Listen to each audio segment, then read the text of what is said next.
Iran और America के बीच तनाव अपने चरम पर जरूर दिख रहा है, लेकिन जमीनी हकीकत पर नजर डालें तो फिलहाल जंग टलती हुई नजर आती है। इस पूरे घटनाक्रम को अगर ईरान के अंदर चल रहे प्रदर्शनों से जोड़कर देखा जाए तो तस्वीर और भी साफ हो जाती है। दरअसल ईरान पिछले कुछ समय से भीषण आंतरिक विरोध प्रदर्शनों से जूझ रहा है। महंगाई, बेरोजगारी और राजनीतिक दमन के खिलाफ लोग सड़कों पर हैं। इन्हीं प्रदर्शनों के दौरान इरफान सुल्तानी नाम के एक प्रदर्शनकारी को मौत की सजा सुनाए जाने की खबर सामने आई थी। अमेरिकी राष्ट्रपति डोनाल्ड ट्रंप ने इस पर तीखी प्रतिक्रिया दी थी और उन्होंने ईरान को चेतावनी दी थी और कहा था कि अगर फांसी दी गई तो इसके गंभीर नतीजे होंगे। जबकि सुल्तानी को 14 जनवरी को फांसी होनी थी, लेकिन ऐन वक्त पर इसे टाल दिया गया। यह कदम सीधे सीधे तौर पर ईरानी सरकार की रणनीतिक नरमी को दिखाता भी है। साफ तौर पर तेहरान नहीं चाहता है कि आंतरिक विरोध को अंतर्राष्ट्रीय सैन्य टकराव में बदल दिया जाए। दूसरा एक संकेत यह है कि ईरान ने अपना एयर स्पेस फिर से खोल दिया है। ट्रंप की धमकियों के बाद ईरान ने एहतियातन हवाई क्षेत्र बंद कर दिया था, जो युद्ध जैसी स्थिति का संकेत माना जाता है। लेकिन अब घरेलू और अंतर्राष्ट्रीय उड़ानों का फिर से शुरू होना बताता है कि फिलहाल ईरान टकराव बढ़ाने के मूड में बिल्कुल भी नहीं है। अगर सरकार को अमेरिकी हमले का वास्तविक खतरा होता तो वह एयरबेस खोलने का जोखिम बिल्कुल भी नहीं उठाती, खासकर तब जब देश के अंदर पहले से अस्थिरता बनी हुई है। एक बड़ा और तीसरा फैक्टर कच्चे तेल की कीमतों में गिरावट आना भी है। ईरान मध्य पूर्व का अहम तेल उत्पादक देश है और अमेरिका ईरान युद्ध की आशंका का सीधा सीधा असर तेल बाजार पर पड़ता है। आमतौर पर जंग की संभावना बढ़ते तेल की कीमतें उछल जाती हैं, लेकिन 15 जनवरी को अंतर्राष्ट्रीय बाजार में कच्चे तेल के दाम करीब $2 प्रति बैरल गिर गए। बाजार का यह संकेत बताता है कि निवेशकों को तत्काल युद्ध की आशंका बिल्कुल भी नहीं लग रही है, बल्कि वे मान रहे हैं कि तनाव फिलहाल कूटनीतिक दबाव तक सीमित रहेगा। चौथा और शायद सबसे अहम पहलू ईरान के प्रदर्शनकारियों से जुड़ा है। ट्रंप ने खुले और ईरानी जनता से प्रदर्शन तेज करने और सरकारी इमारतों पर कब्जा करने की अपील की थी। साथ ही साथ जल्द मदद का भरोसा भी दिया था, लेकिन कई दिन बीत जाने के बावजूद ना तो किसी ठोस मदद के संकेत मिले और न ही ऐसा कोई कदम उठाया गया जिससे ईरान सीधे तौर पर अमेरिका पर आरोप लगाकर जंग की ओर बढ़े। अब यही दर्शाता है कि वॉशिंगटन फिलहाल ईरान के आंतरिक आंदोलन को सैन्य हस्तक्षेप में बदलने से बच रहा है। हालांकि पूरी तरह से खतरा टला ये भी नहीं कहा जा सकता।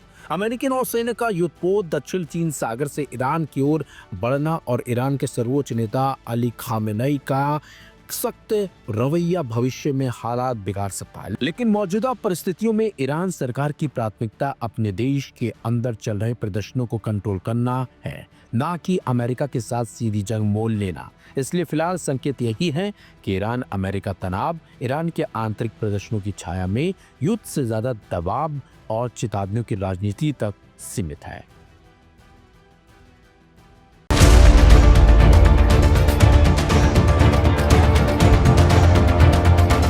ईरान इस वक्त अपने सबसे नाजुक दौर से गुजर रहा है। देश के भीतर बड़े पैमाने पर सरकार विरोधी प्रदर्शन भी देखे गए।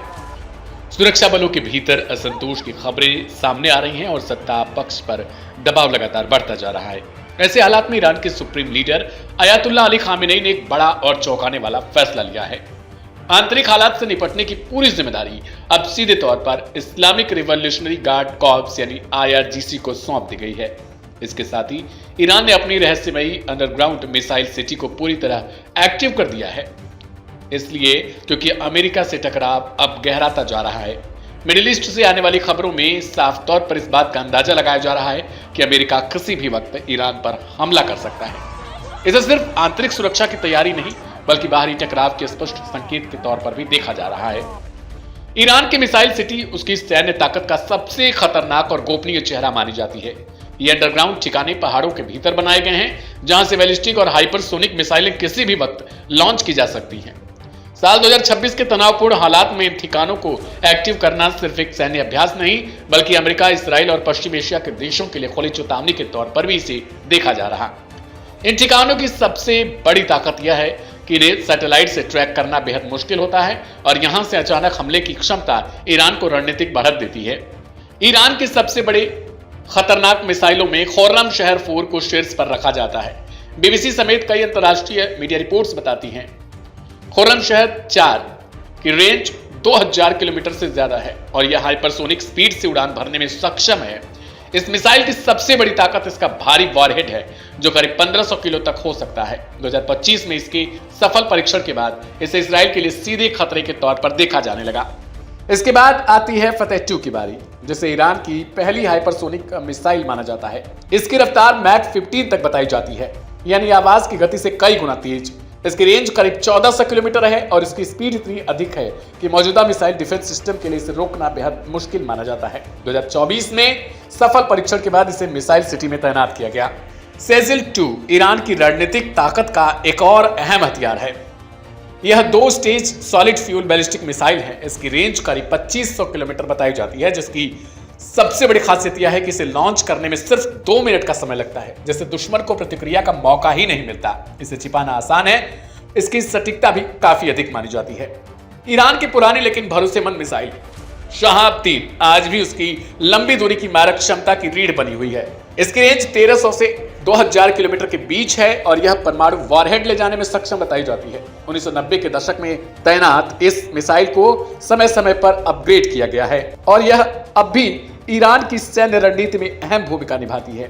कम दूरी लेकिन बेहद सटीक हमलों के लिए ईरान के पास जुल्फिकार जैसी मिसाइलें हैं। इसकी रेंज करीब 700 किलोमीटर है और इसे मोबाइल लॉन्चर से दागा जा सकता है।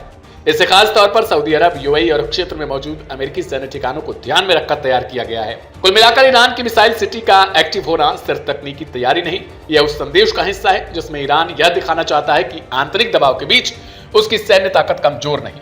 सवाल अब यही है, क्या यह शक्ति प्रदर्शन केवल चेतावनी है या किसी बड़े टकराव की एक अहम भूमिका?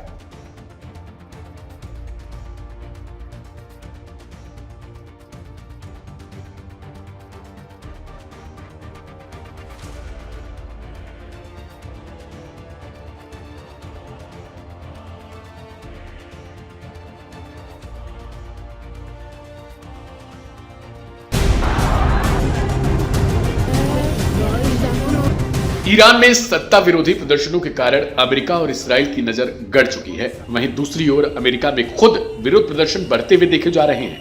एक तरफ तेहरान की सड़कों पर सरकार के खिलाफ गुस्सा उबल रहा है, तो दूसरी तरफ वॉशिंगटन से लेकर मिनियोपोलिस तक अमेरिकी राष्ट्रपति डोनाल्ड ट्रंप की प्रतिक्रियाएं वैश्विक राजनीति में एक दिलचस्प और विवादास्पद तुलना को जन्म दे रही हैं। ईरान में जब लोग महंगाई, बेरोजगारी और सत्ता के खिलाफ सड़कों पर उतरते हैं तो ट्रंप खुलकर उनका समर्थन करते हैं। सोशल मीडिया के जरिए वह ईरानी जनता से कहते हैं कि विरोध जारी रखें और अमेरिका की मदद रास्ते में है। डोनाल्ड ट्रंप यह संकेत भी देते हैं कि अगर ईरान की सरकार प्रदर्शनकारियों पर सख्ती दिखाती है या कार्रवाई करती है तो उसे इसकी भारी कीमत चुकानी पड़ेगी। यानी ईरान में सत्ता विरोधी आंदोलन ट्रंप की नजर में लोकतंत्र और आजादी की लड़ाई बन जाता है।